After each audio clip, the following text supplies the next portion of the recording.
to Cooper Talk. Welcome to Cooper Talk. I'm your host, Steve Cooper, and remember, I'm only as hip as my guests. I got to tell you something, people. Years ago, when I lived in L.A., a guy I know gave me a shirt of my guest's dojo, and it was this olive shirt with a really cool-looking dragon on it. And I wore it all around Burbank, and his name was on it, and today he's my guest, and they just came out with an album. Sweet and Lynch is coming out with an album, Heart and Sacrifice, May 19th.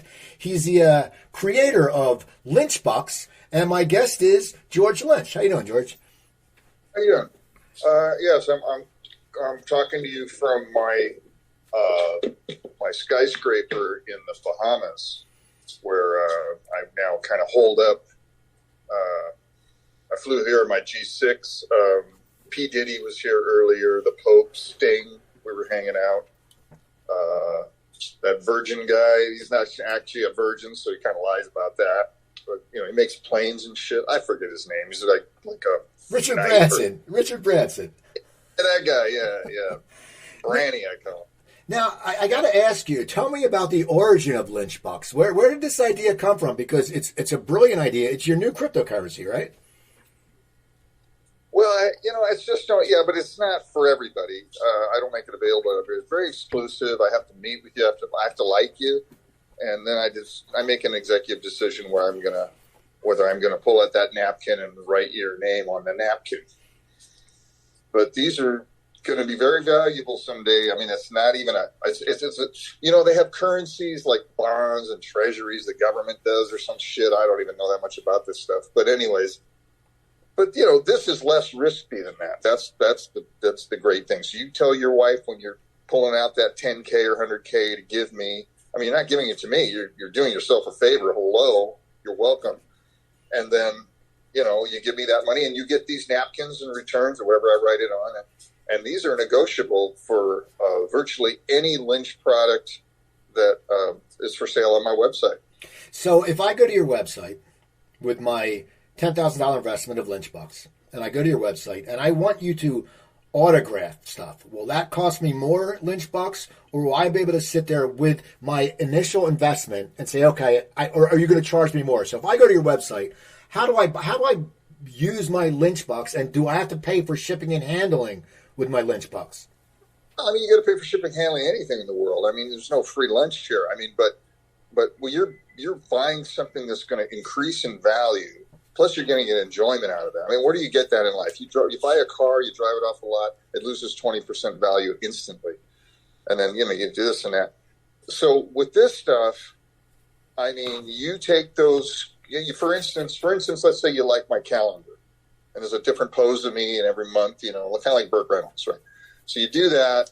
The December, I'm nude, which is cool. Are you in a bear? Are you in a bear rug? It also comes with a little magnifying glass, so you can see all the details, the anatomy. Full disclosure: the photo has been digitally enhanced, so I don't really have abs. But anyways, so you get this thing, and you're like, okay, I have the calendar. It does not next year. It doesn't work.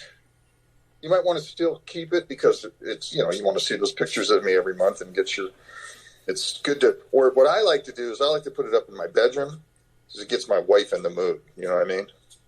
When she goes, honey, put it on August, please. But should I get it for my wife? Because if it puts your wife in the mood, what if it puts my wife in the mood? Then I'm sitting there thinking she's only in the mood because she's looking at your airbrushed abs. That's sort of not fair to me. No, that's not how it works, because you know how sometimes a human being can be so attractive that it'll stimulate both sexes, and that's how this works. And it doesn't mean you're gay. It just means that you're a human being. Well, now that you're saying that, if it doesn't stimulate me, I think we should come up with a George Lynch Viagra packets. Just with your guitar, I think you can make money off that. Okay, first of all, full disclosure, we can't be having these discussions in public because these are inside business discussions. But I will say that you already jumped the shark there. I have the George Lynch Mr. Scary Viagra pack, but I went one better. What I did was it's called Roofagra. So what I did was I got, I took a pile of Viagras on my coffee table, and I emptied a pile of roofies on the other side of the table, and I cut them in half and duct taped them together, or glued them together. I can't remember exactly. I put them back in the bottle, and I call them, Mr. Scary's Roof Agra. So this way, you got a date rape drug and a Viagra combined, and let's see, how does that work? I forget. Oh, I think you give them to yourself, kind of knock yourself out so you can take advantage of yourself or something like that. I don't know. There you go. I want to ask you though, on a serious note, tell me more about Mr. Scary Guitars, because we can joke around, but you're an entrepreneur. You may not admit it, but you're an entrepreneur because you do all this different stuff. Besides being a financial wizard with the bucks, the Lynchbox, which is going to take the people. This is going to take the world by storm. I'm telling you. People are going to go, I need my Lynchbox. So you're going to see Jimmy Walker doing, instead of reverse mortgage commercials, he's going to be doing Lynchbox commercials, and you're going to buy them. But now, seriously, tell me, in a serious note, tell me about Mr. Scary Guitars, because it's pretty fascinating. Well, I was I was just looking back yesterday at some of my original orders. I think I've been doing Mr. Scary Guitars for about 13 years now, 12 or 13 years. And what happened was I had some issues, serious back issues, and was immobile for a while. I was in a wheelchair, so I was trying to, it's kind of going crazy, and nothing to do.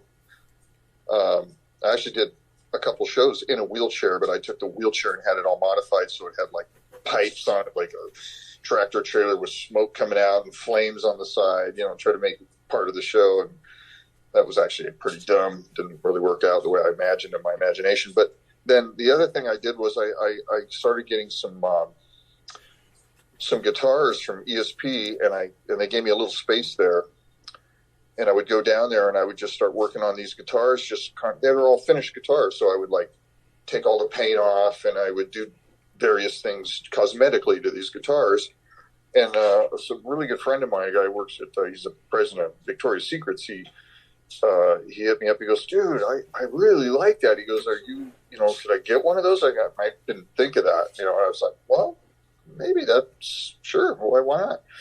So he was my first customer, and it started turning into a business. And so I took a year of luthier classes and started working out of my backyard. Really is where I started doing it for many years. And then I got a shop, and then I got a bigger shop, and that's where I'm at now. I have a couple employees, and it's a pretty fun little boutique family business. I don't do a lot of guitars, but they're all handcrafted, and they're guaranteed for life. I just don't tell people whose life.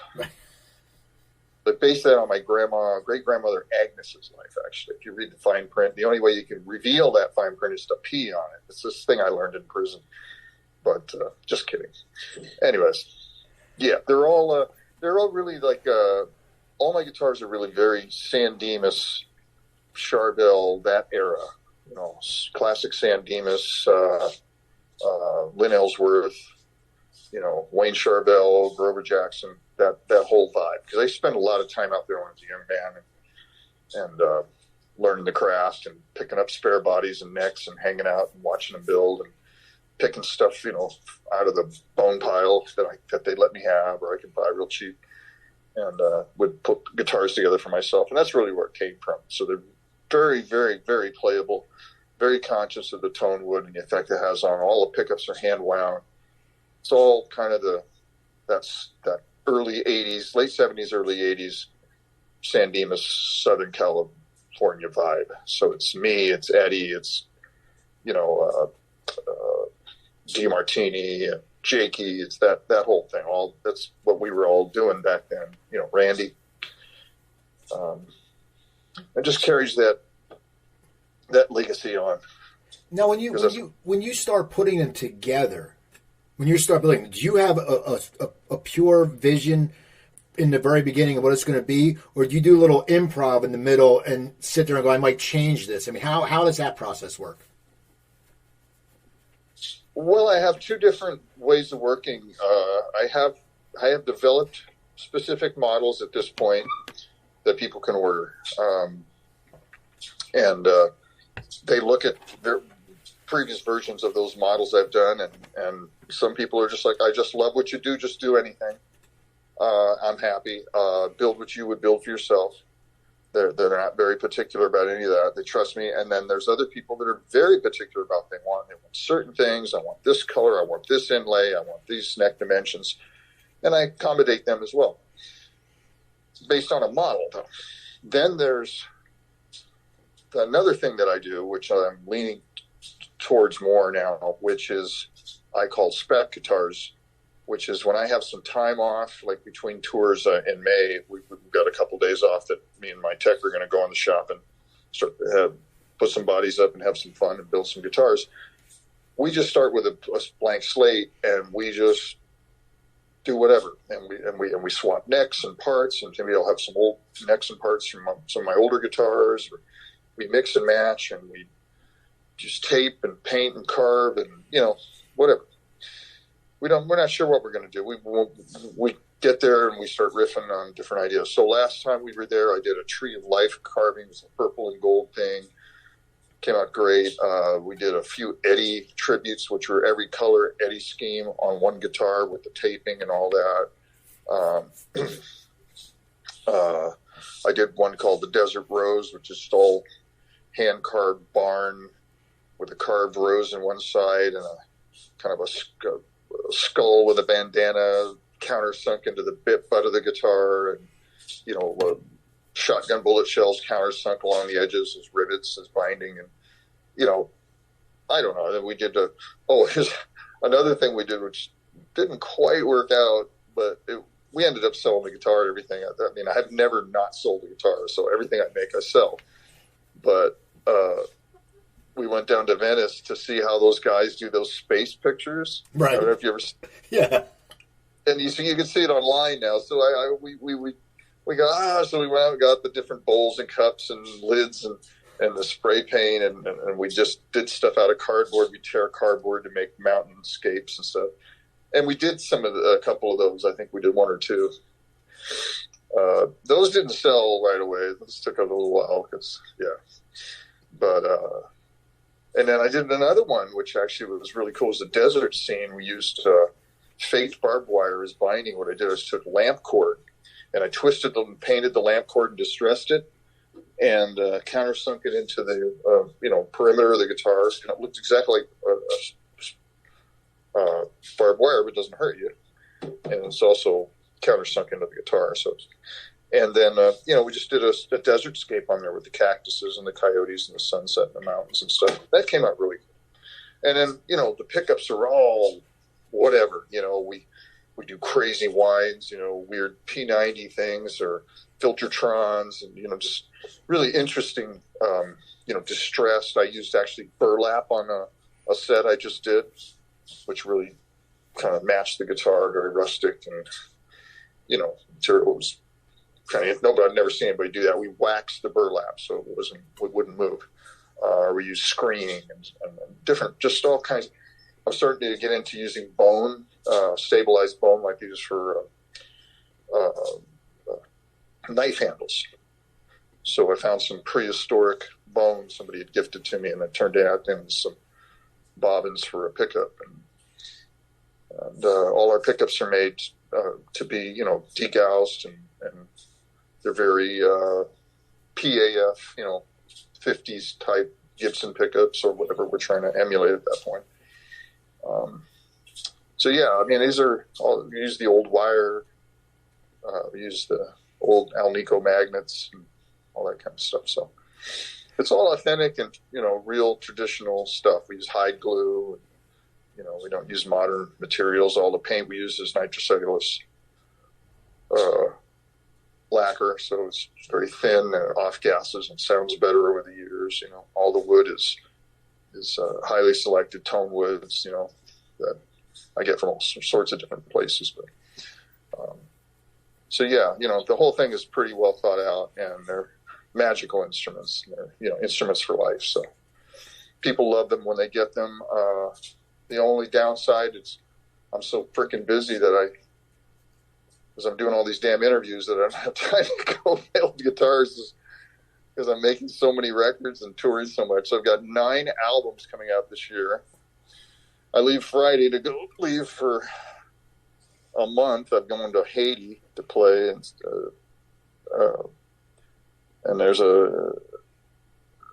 just happens to be an insurrection, a civil war, and a cholera outbreak they mentioned. So the State Department says level 4 warning, do not travel. So I'm like, can I bring a machete, or do they give them out there on the boat?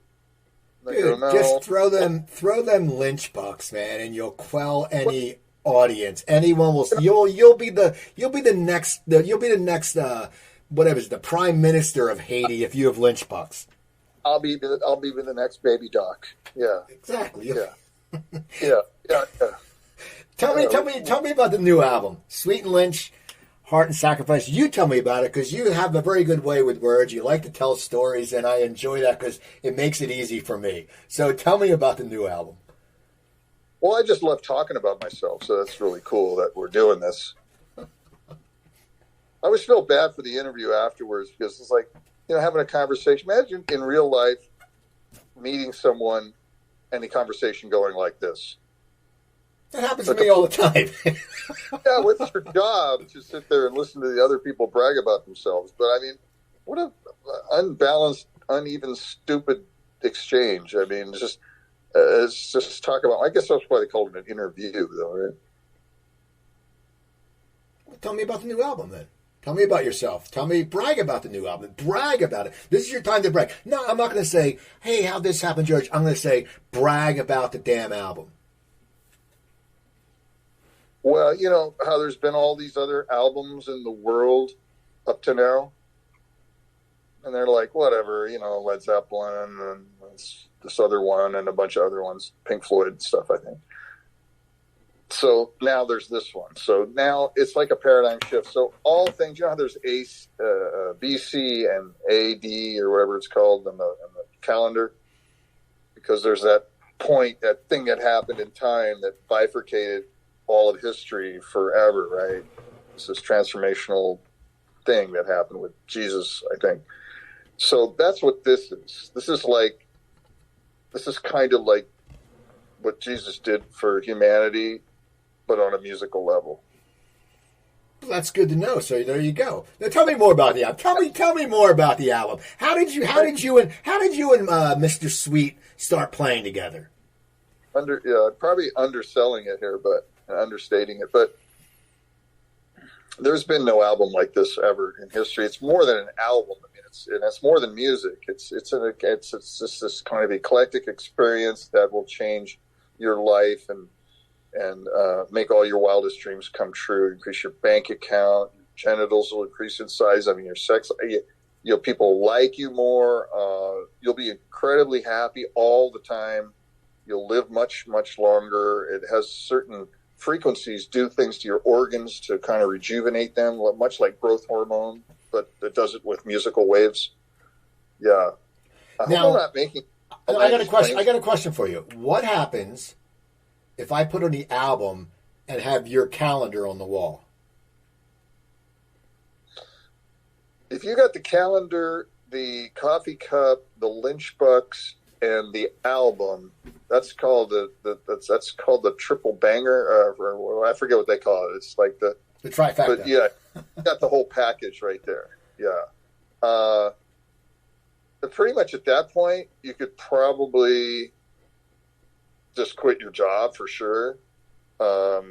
Stop paying your rent. You know that QAnon queen in Canada? No, tell me. Where people just follow her. She tells them, stop paying your electric bill. Don't pay your rent. Give me all your stuff, your RVs, your cars, your bank accounts. Everything's going to be fine because QAnon's coming and all this isn't going to matter anymore. And people are doing that. Now their lives are all fucked up and miserable and they're all pissed off at her. And she says, don't worry about it. It's going to be all good. Well, that's kind of what my thing is. Except mine's not bullshit like that bullshit QAnon. Yours is real. I read about it because I saw in the National Enquirer a picture of you, and it was like, he is the next coming of Anthony Robbins. That's what they said. You were the next coming of Anthony Robbins. Yeah, who's Anthony Robbins? How you come on, that big motivational speaker guy? He lives in a castle. They said, move over, Anthony Robbins. Here comes George Lynch. And he was holding a calendar of you, which was fascinating. Yeah, I remember him. Yeah, he used to be my gardener. Okay. Yeah, and I fired him because he kept fucking up and picking all the good stuff and leaving all the bad stuff. I'm just like, what the fuck is wrong with you? Where'd you go to gardening school? Now, do you have a shrub shaped like you in front of your house? Yeah, it's called topiary, and actually that Tim Robbins guy, whatever his name was, used to shape them. He had the clippers and the hedges. He would trim the hedges. That was his job. And he said he went to Topiary University in France or something, and which ended up being a lie, which is why I had to get rid of him. And like, where's your certificate? And he would make these topiary hedges of me doing different things in my stages of my life, like at the time I liberated that island, from the bad people. Remember? And then when I designed that spaceship that changed everything, where kind of like who's that guy that's copying me now? He's named after a smell. Gary Busey. Is it Gary Busey? Muskie. Behind Muskie or something. Guy needs to take a bath. But yeah. So anyways, I forget what we're talking about, but it was probably about me, right? Oh yeah, I have to talk about you. It's an interview with you. That's what I say. I'm only as hip as my guest, so we have you.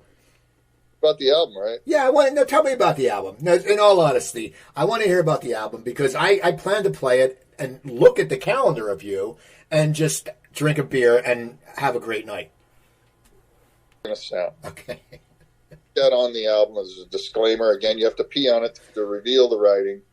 It's a prison thing. If I pee on the album, it's going to warp, and then it's going to sound like crap. You got to talk to your marketing people to get that straightened out. You pee on the cover, not on the album itself.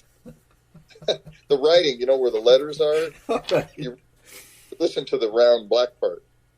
No, so tell me. No, seriously. Let's get serious for a second. How did you meet Michael Sweet? And tell me about how this album came about. Because I'm fascinated with that you are a leader of a free country, which makes me, and you were an astronaut. I didn't know you were in Neil Armstrong's. You were a baby. He was holding you when he walked on the moon. But tell me about the album, because we all know about your historical figure. But tell me about this album, Heart and Sacrifice. Great. Well, Michael is a devout Christian and has a history of playing rock music, and the subject is it's about dispensing with this gospel that he subscribes to, believes in, supposedly. So he's this Christian evangelic Christian minister, preacher, spreading the word, the good word. I'm sort of a free thinking. I would call myself an atheist, and subscribe to a different form of thought process. I don't believe in wishful thinking and magical thinking. So I'm not saying that to disparage what he believes, because I understand why people have religious beliefs. And I think in some cases it's very necessary and helpful for people who have major problems in their lives, or maybe be in a very bad position in their lives, economically, or they're just drugs and just life. Life's hard for a lot of different reasons. My problem on a practical level with religion, not to get into the weeds on this, though, is that when organized religion on a larger level really deals with the real problems facing the earth and human beings on it in the most fundamental way, I'll climb aboard. I don't need to believe in the silly afterlife stuff or any of that silliness, but I'll get on board with people helping people. I really would love that. And I think churches should be the number one organizations on the forefront of those changes. And when they're not, I think they should be absolutely ashamed of themselves. They should lose their tax status. You know, they shouldn't be flying around in golden jets with stables of horses for their kids and you know, with a big, you know, giving a big fuck you to poor people and everyone else that doesn't believe the way it's subscribed to what their silly beliefs. So, so I go to church because I find it interesting because I'm just a student of the, you know, the human condition. I'm just in history and politics and philosophy and metaphysics and, you know, physics, whatever. I just any intellectual process that I can tune into to try to understand more about what makes the human condition what it is fascinating to me. So, and I go to church, and you know, I'll cry in church, and I see people trying to find something better and yearn for something better for themselves and for each other, and for their families, and just see the pain of angst of human existence is a very powerful effect on that. You know, so I go to those places to learn and to understand more about what I don't know. And I went to a Pentecostal's, kind of more of a white. I usually don't go to those. I don't like mega churches. I like going to like the very poor, you know, Catholic churches in poor parts of the world, or praise churches, you know, or gospel churches in black communities. I used to play. Actually, I was a guitar player when I was a teenager in a New Haven Pentecostal gospel church in Compton, California. It was all black. And we played tent revivals out in the parking lots of so it was the Compton Drive-In Theater was one, on Rosecrans. And these events were more high energy than any heavy metal concert I've ever played since. I mean, these were 25-minute exhausting jams. People, you talk about, I mean, people were just going nuts, hitting themselves with chairs and brooms and speaking in tongues and dancing all over the place. It was intense. And so it was probably the greatest musical experience of my life. It'll never get better than that. So, but I went to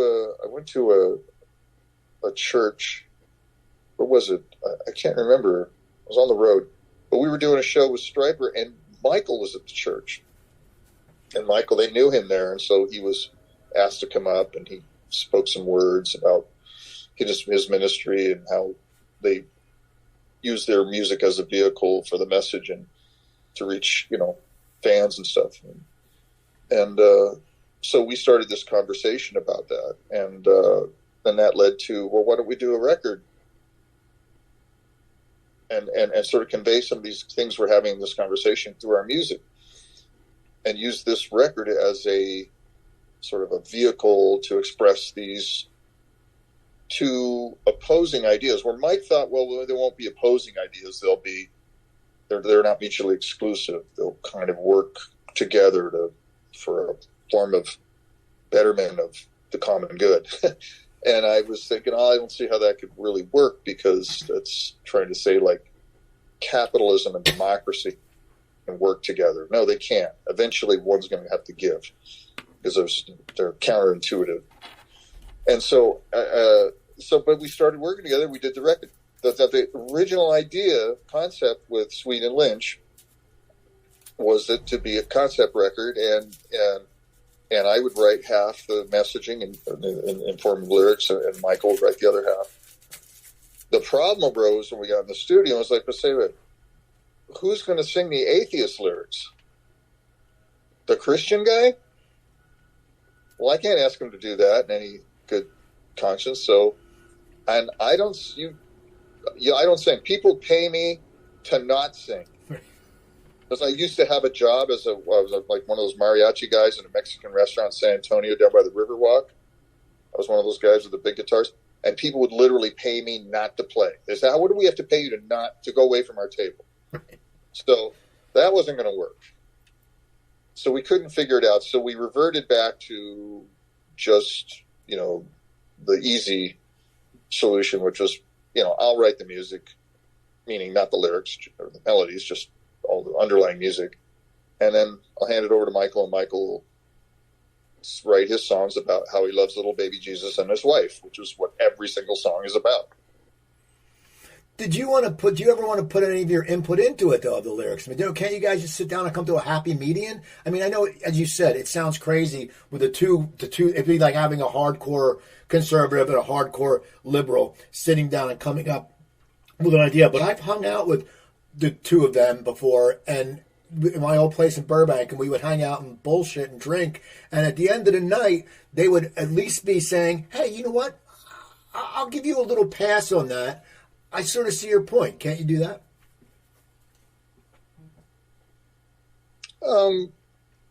Well, we never tried, but how would you ask somebody who passionately believes in their worldview to sing something opposed to that and be convincing? Not completely opposed, though, but there has to be, like anything you argue about, there's always a little inkling that you're going to agree with someone. There's got to be a part of it. It's like, there's got to be a little part because, you know what? I sort of understand that, and you go from there.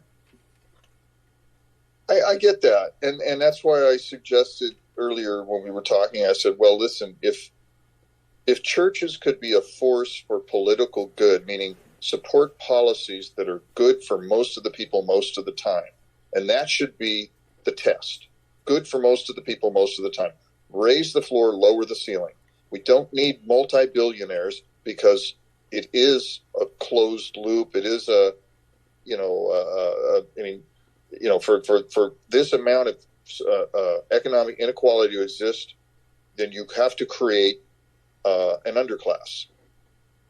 And then we're tasked with how do we take care of this underclass that we've created, this unfair economic system that's full of inequality because we've created ridiculously wealthy billionaires who now rig the system and make the rules for themselves, the tax rules, every other kind of rule, kill unions, things that help other people. Oh, kill universal health care, kill this, kill Medicare, Medicaid.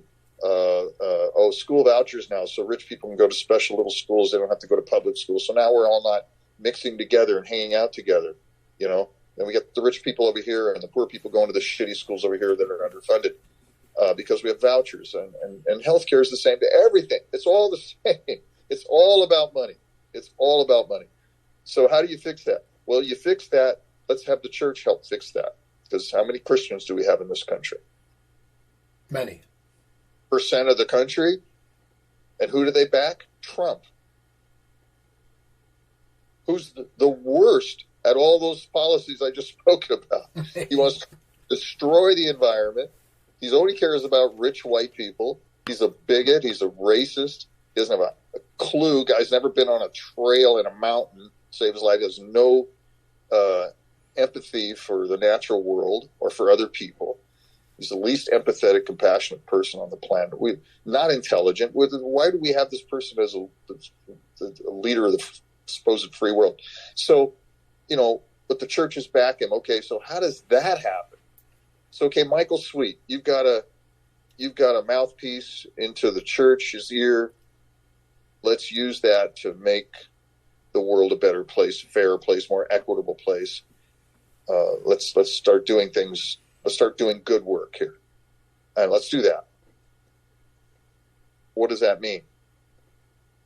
You tell me. I mean, forget about Jesus being the savior by the cross and then buried, raised up, blood, drank vampire souls, lived forever in a cloud playing a harp for eternity with little baby Jesus, and people burn and suffer for eternity because of what? They didn't do what thing? They got to do this thing. It's complicated, but all the other religions believe all a bunch of other stuff, but my God can beat up your God. God is in America. I mean, what? And all this is ripped off from other religions for thousands and thousands of years. It's all just a mess. It's all just made up, and it's all made up for power and money. You'll see that? Okay. Well, anyways, so there are good aspects to religion. Let's take those and make the world a better place for all of us. And we won't get rewarded for this. The reward will be that the world will be a better place generations beyond us after we're gone. How about let's do that? Now will Michael get behind it? I don't know. Have to talk to him. Well, how about what's your input on the new album? Are you guys getting a happy medium? I mean, what is do you have a message in Heart and Sacrifice?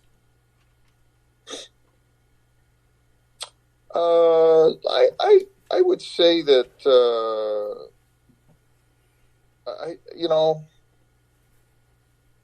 I think that the message. Now, this is a question that you have to have. This discussion you have to have with Michael, because I'm honestly not that heavily involved with the vocals. It's not my thing. So I'm not a poet, and I know it. And your feet show it. They're Longfellows. Yeah, there was actually a record that I did. I've done a few. There's been a few moments in my creative life in making records that I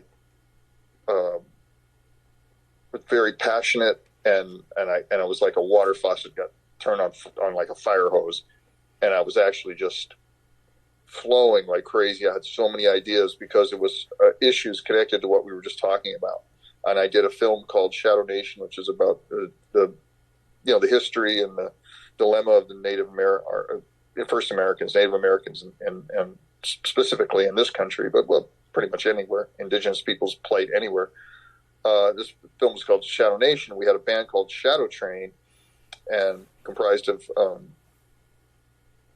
some Native Americans and some not. It was a mix, but we were all activists, and we traveled all to different reservations and met with all kinds of different people and tried to come up with solutions to the same problems I just addressed when we were talking about Christianity. And this is all tied together, And so I wrote the majority of the messaging on that record, and I couldn't stop writing. It was like automatic writing. I had the melodies, and the singer, Greg Anaya, who's just a wonderful singer, just passed away a few years ago. But Isla de Pueblo, pure blood Isla de Pueblo from New Mexico. And he was an insane singer, and he was a Christian and had a hard time singing what I was writing. And we went around a few times around that. And I had to make some compromise, because he just said, like, I can't sing this stuff and go back to my tribe. They'll kick me out. So it was tough, but I did write all that, and majority of that, and it was very heartfelt, and it didn't move a needle. Nobody cared. Didn't change anything. So if it didn't change anything, well, now I want to get back to you and Michael's relationship, because you're so you're in different viewpoints of religion.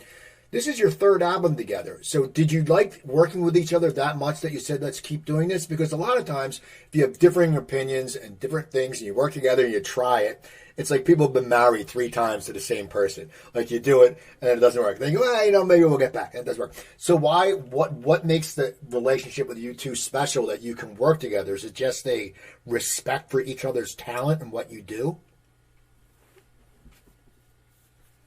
Well, I think on a purely musical level, like if we were in the 80s and we were in the Dokken era, and we had joined forces, taking the messaging and putting that aside for a second, I think it does work chemistry-wise on a musical level, and people like it. It has kind of that same formula that we had in Dokken, that balance between melodic rock. We got some ballads, we got some harder stuff. It's all got hooks. It's all accessible. It's not too cerebral. It's not, but it's and then it's got a little edge to it. There's things that I make sure I put in there that's a little bluesy, a little more challenging, and maybe some time changes and some riffs that are a little more outside. So it's all that kind of accessible stuff without being dumb. So I still still interesting, and I'm still pushing the envelope a little bit. So it's a really interesting, fine balance, and it works on that level great, because Michael obviously can sing his ass off, and that works for me. I know what I'm writing for. I'm like, okay, so if I was writing with Don, I'm writing with Michael. I mean, there's the kind of operatic, this kind of voice. I know what I'm doing here. I'm not going to do a progressive record. I'm not going to write funk music. I'm not going to write, anything crazy. It's not going to be, Meshuggah or anything. It is what it is. So I know my parameters. I know who I'm writing for, what singer, and I just put that in the back of my mind subconsciously, and I just push go, and it works. And I said earlier that I'm not a singer, but I am the world's greatest singer in my mind. Right. I didn't listen to guitar players when I was growing up, or even now. I listen to singers, and invariably Motown and R&B and soul and gospel and funk and whatever's great. I just love great singers. And my guitar, I try to be a singer, but I can't sing, so I play guitar and I try to sing through it. But I hear vocals in my head like the world's greatest singer. I'm Paul Rogers in my head, and it's all there. So when I'm writing for that singer in my head, and that's why every singer I've written with, they all, most of them mentioned that. They said, when you write, you really leaving those spaces and leading us with melodies and almost creating the melodies with your parts, so that it's real easy to write to, because you're hearing what we would want to put here. And I go, well, that's because that's what I'm hearing in my head, and that works really well with Michael, because I know what he's going to want to sing there, and I write the part for that, and I don't even have to think about it actually very much. I just, I just have this sense of writing to sort of accommodate melodic singing. I got a question for you. You said you grew up, you were listening to singers. What made you pick up the guitar then? Just because of the fact that you said, I don't have a good singing voice, but I love music? I mean, if it's most people, because you've influenced a lot of guitar players. You're a legend. People say he's a legendary guitarist. But you're someone who, when you were younger and were listening, what made you eventually pick up the guitar, that if you were just listening to singers and not guitarists at first? Yeah, I didn't really have any aspiration to be a singer. It's just that I would listen to singers and horn players, sax players and trumpet players and bass players, jazz bass players. I didn't really. The guitar wasn't a thing that I was really that I thought I was gravitating to. It was just the ubiquitous instrument that was available everywhere to everybody, and it was easy, and it was sort of the thing that you played to play music. It wasn't keyboards, wasn't xylophone, wasn't an auto harp. It was guitar. Yeah. So I got a cheap little guitar at Wallach's Music City, and didn't even know what a chord was. I actually thought when you put your hands on the guitar, because I'd watch, on TV or something, or see a picture, and I go, well, how do you do this? And I see the left hand on the neck, and I thought what they were doing was covering up the strings they didn't want to make sounds, leaving the other ones open, and then use your right hand to strum everything, and then the ones you kept revealed were the ones that would resonate. And that's what I thought. But then I thought, why are they moving it up and down? That doesn't make sense. And it took me a year to figure that one out. Yeah.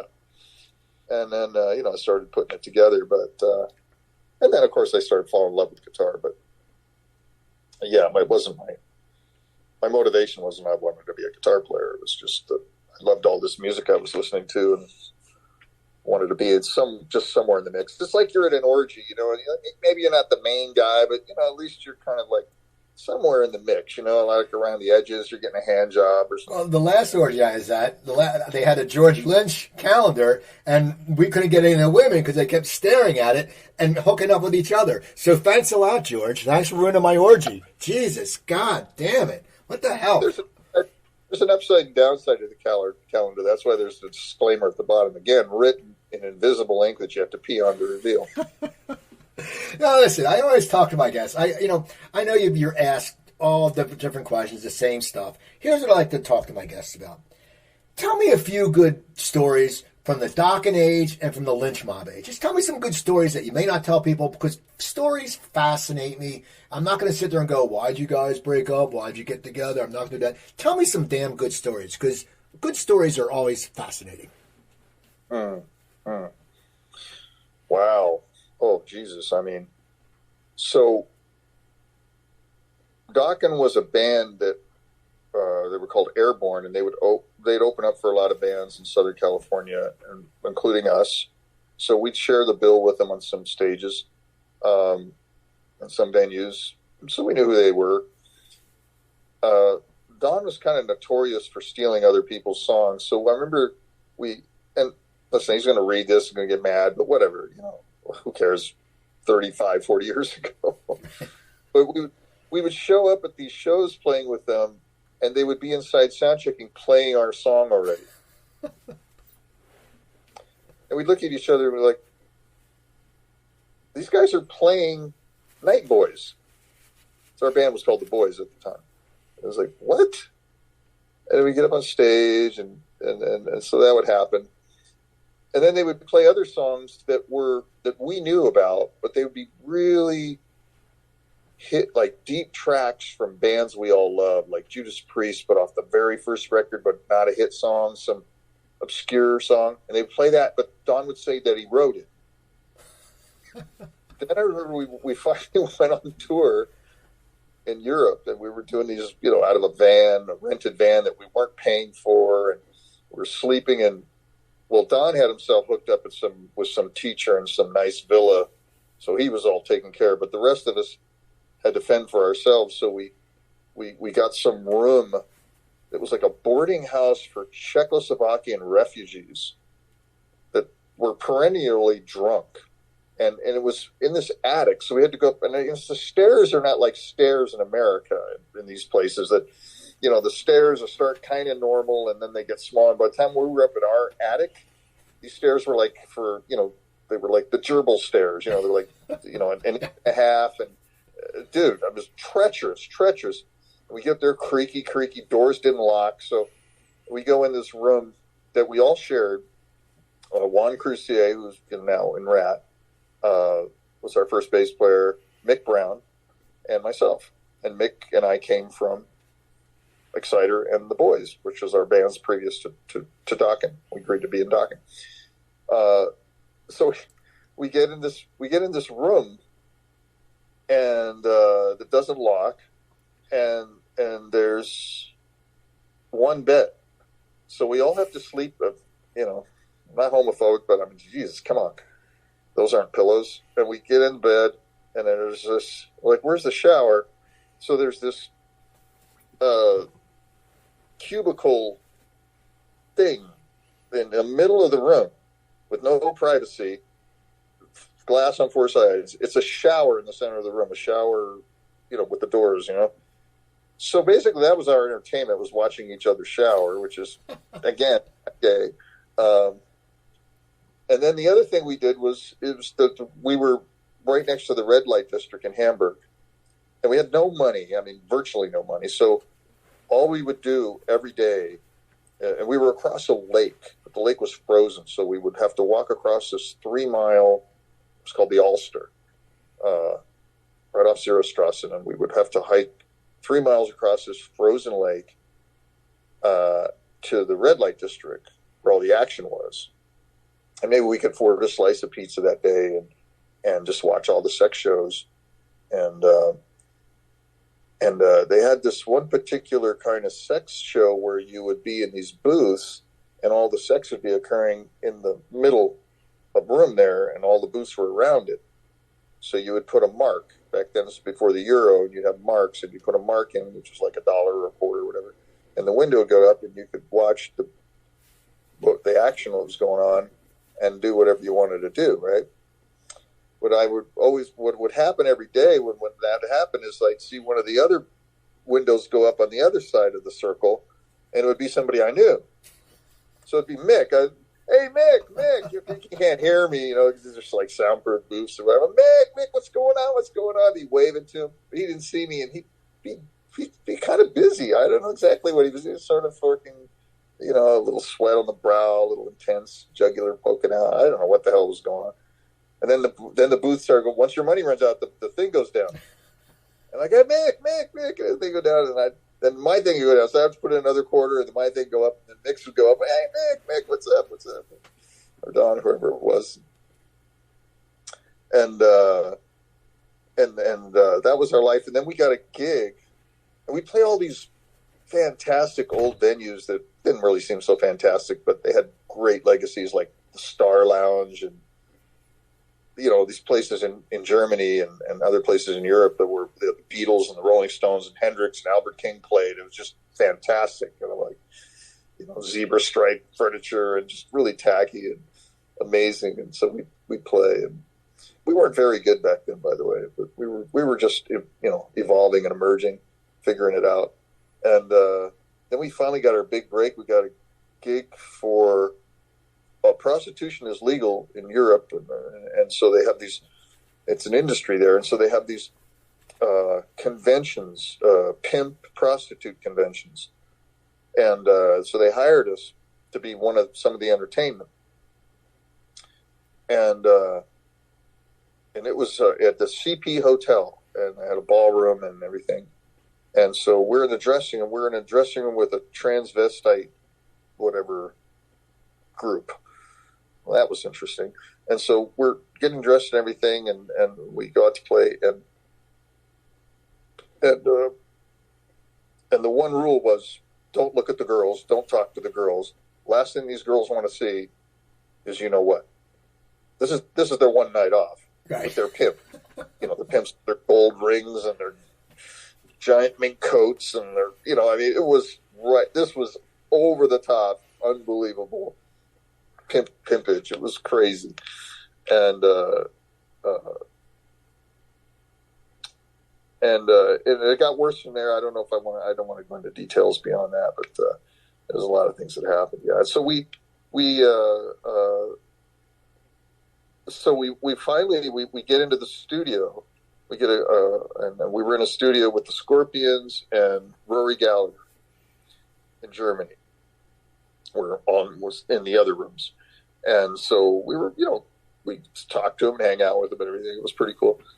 And I remember the guitar player, every time we'd sit down, because we ate at a communal little dining room where the mother of the studio owner, producer, Peter Dirks, his mother was Frau Dirks, was her name. She would bring out the food, apron on, everything, all the benches and bands that all eat together, which was pretty cool. And I always had my guitar on me back then. I'd play guitar, in my sleep. So I'd sit down and play my guitar, and the guitar player, Matthias, would always sit next to me.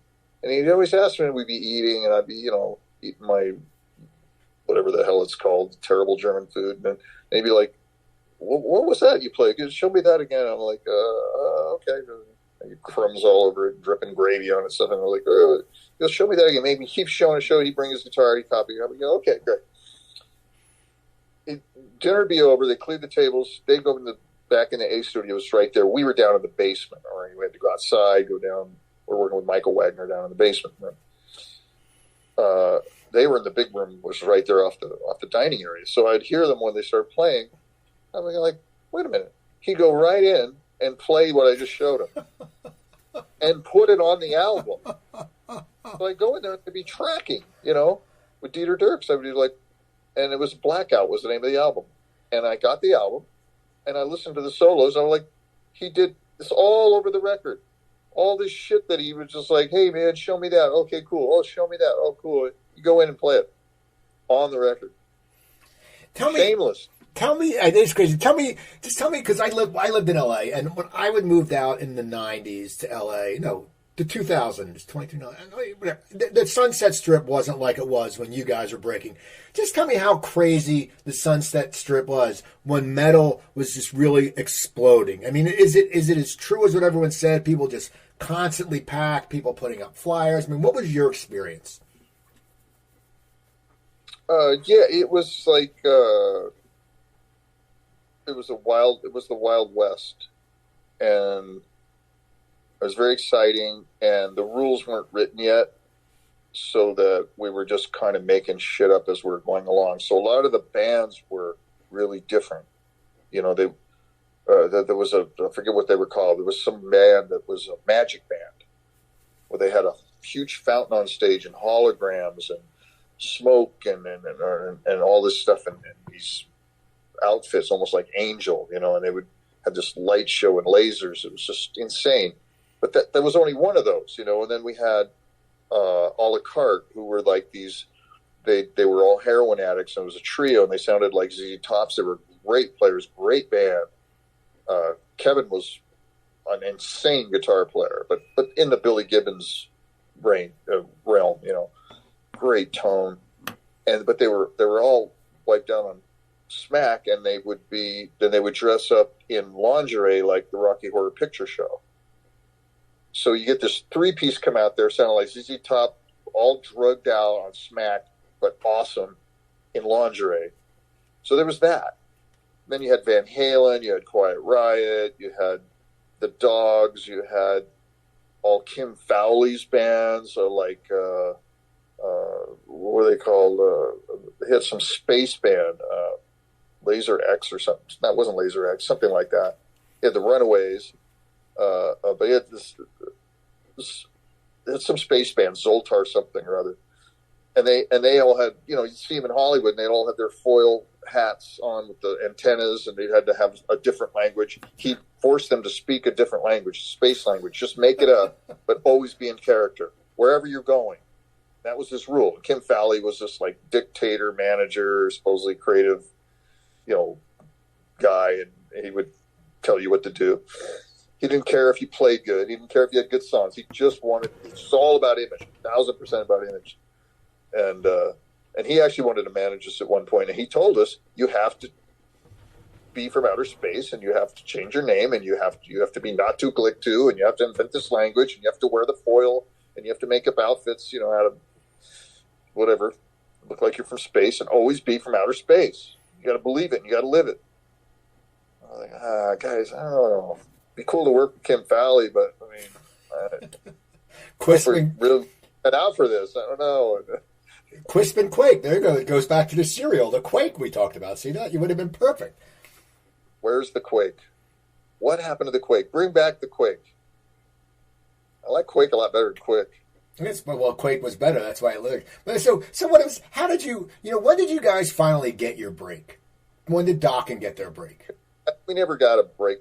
I mean, there wasn't this, you know, this thing that happened where everything changed afterwards. It was a very slow process of ebb and flow. Like Don got some kind of a publishing deal in Europe. I believe it was in Germany with Ralph Barrio, who also owned this gentleman that owned. He owned licensing for a lot of the Hanna-Barbera cartoon commercials. I remember that. I went to his office a few times, and he was a very kind of rough German guy, just, you know. And Don did a deal with him. I found out years later that what Don sold him was my songs that I had written for my band that Don used to open up for. One was called Paris is Burning. Had in the Middle, I think, and there was one other one. And these were actually listed on the contract, which I got to see at some point. I can't remember how I did, and so I brought this up to him. I said, Don, this is my songs. You wrote your name as the writer of the song, that you owned it. Obviously, that's not true. So where's this 35,000 Deutschmarks that you got? He goes, I spent all that. Nice way to start a band, you know what I mean? So that was the beginning of our problems as far as him and I. We had issues with those kinds of things. We didn't have issues personally, if you can separate personal from that. But, I mean, we had a decent enough time. We could coexist and have a good time on stage and on tour and making records. But there was always that underlying thing with that and things like that occurred that was the basis for what turned into be this thing where it was George and Don hate each other and we have this oil and water relationship, which wasn't really true. It was fabricated by the record company to sell records. But that was unfortunate. Yeah, I found out that he had done that. It was really bothered me. But we continued on, and we made it work. But what was the question? That's all I wanted to hear. I just want to hear about your guitaring. Do you feel you get better at guitar over the years? Have you felt like you've developed, or do you practice a lot, or what keeps you being this guitar legend? Well, I used to practice a lot, but then they started, the record company started like making me do all these interviews during my practice time. So then I really have time to practice because I had other shit to do, pick up the kids, pick up the dog from the vet, and I have to go do the other thing and then pick, just kidding. Yeah, no, it really does depend on, how much I put into it, just like anything else. But since I do a lot of recording and a good amount of touring, that on me most of the time. So I'm getting my practice in. And yeah, I practice, because nowadays with all the internet stuff, I do Instagram and I do Patreon. I've got to keep content. I've got to keep creating content. That's, usually guitar related content. So I'm doing lessons and things like that. So that keeps me busy. I teach. I'll do some of these things where I forget what they're actually called, but it'd be Paul Gilbert and myself and 5 or 6 other like legend, great, amazing guitar players, and we do these things where a few hundred people sign up and it's this whole workshop for a week. So that's intense. So you're playing guitar 12 hours a day. And I'm in the studio a lot, writing and recording. So, and then at some point I got to make sure I don't get to the point where I just get uninterested because I'm just playing so much. I'm not even exciting myself anymore with what I'm playing. It's just kind of, I keep doing the same thing. So sometimes I walk away and I do other stuff. And then when I come back, it's all fresh and new and exciting, and I'm playing and I'm getting off on what I'm playing, and I got to keep that balance. So, if I could have one or the other, if I could what kind of guitar player would you rather be? Would you rather be that guy that just sits there and woodsheds, 8 hours a day like Eddie did, and just be totally inside your playing and consistent and at 100% capacity all the time? Or would you rather be that guy that's maybe not always, technically, 100% there, but you're having fun with it. You're getting off on your own ideas and you're playing and you're almost hearing it more like like the fan would hear it, where, you're getting off on your own playing. There's that. I try to be somewhere in the middle there. And that requires you to walk away from it sometimes. Okay, well, we're going to wrap up. I just want to ask you, because I know you have a lot to go to practice and you have to figure out the design for the Bucks, the Lynchbox. Looking back, just give me a few of the highlights of your career. When you look back and you go, man, I've had a great life, just give me a few highlights of your career. In your eyes, to you. Not what other people will say, like, oh, you sold this. To you, what are some of your highlights of your career? Highlights. Well, I'm going to be 100,000% honest with you here. The highlights of the career weren't musical things. The highlights of the career were financial things. And that's important, and I get sick of people talk, when you talk about the business of the music and the money and stuff, they're like, well, that's, antithetical to the purity of the artistic endeavor. I was like, well, no, it's just an exchange of energy. It's how organisms operate.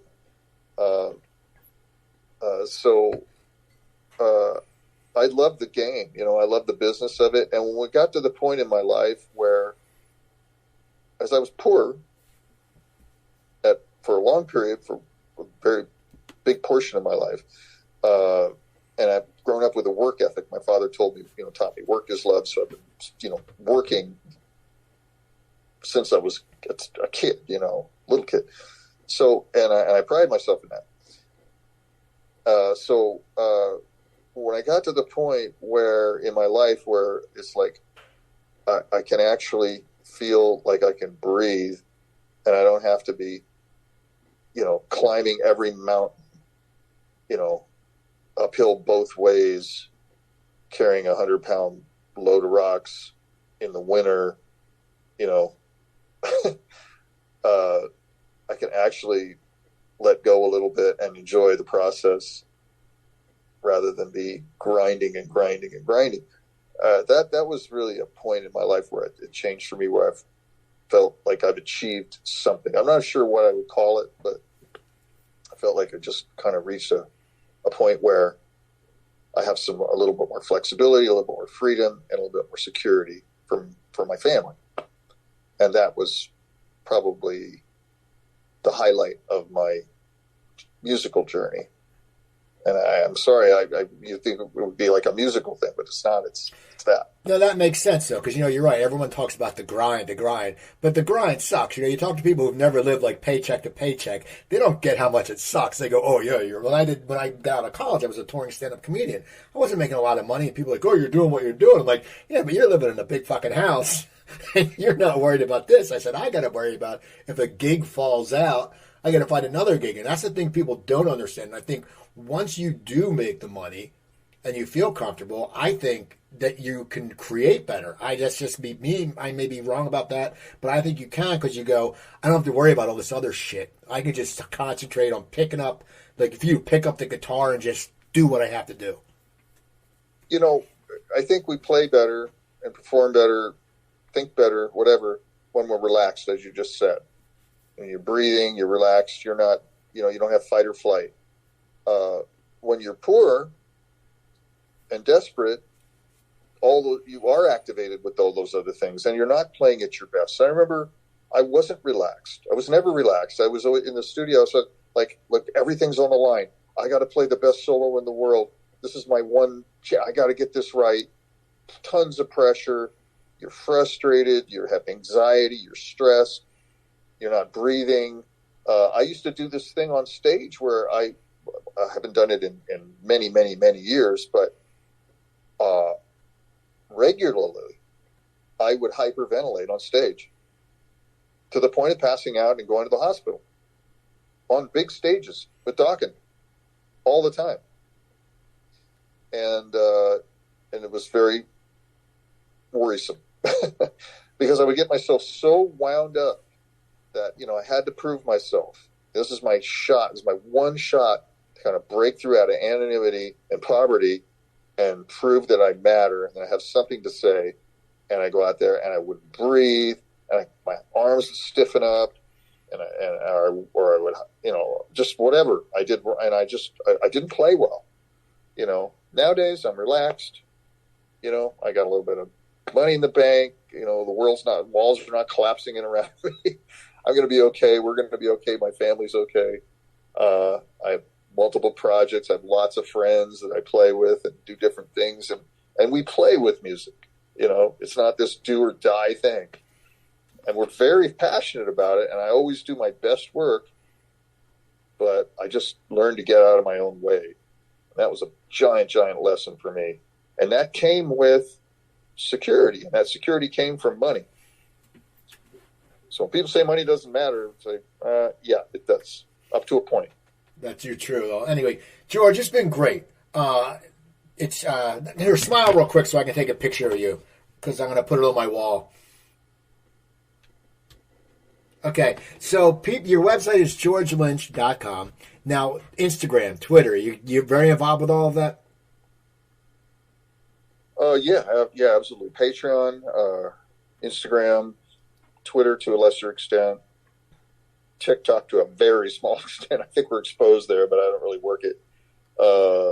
Facebook, but Patreon is where I do my most personal interaction with the fans, and that's something people pay $10 a month, and I do guitar lessons every week and lifestyle stuff. I mean, for an example, just very briefly, I was just my wife and I spent 5 weeks at our place out in near Taos, New Mexico, and where we're at half the year, and we were up there and we were castrating sheep with a straight razor. No, you weren't. On Patreon. You say and what do you do with it? Is that part of the Lynchbox, the sheep testicle? Can people get that? Like if I was subscribed to Patreon and if I was to pay $15 a month, would I get an actual sheep testicle? That's a good idea, and that's why you need to be my manager, because I didn't think of. I just threw the testicles away, fed them to the hogs actually. But there's a few different ways to neuter a little baby boy lamb. The most effective way is to get a straight razor, cut off the bottom, have one person hold it down while the other person cuts off the bottom end of the scrotum, pulls the two white testes out, including the whole stem that's with it. You got to get that all out.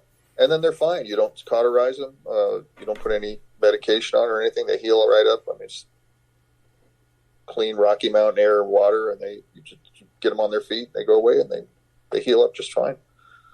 Well, there you go.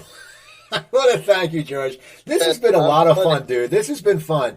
People, go to George's website, georgelynch.com. Follow him. Go on to Patreon. I don't know. He might actually be cutting sheep testicles on there. I don't know if it's true, but now I sort of want to enjoy it. So, people, if you want to see if George Lynch, that's going to be the magazine. That's what's going to be like the clickbait. George Lynch castrates sheep. He'll cut you.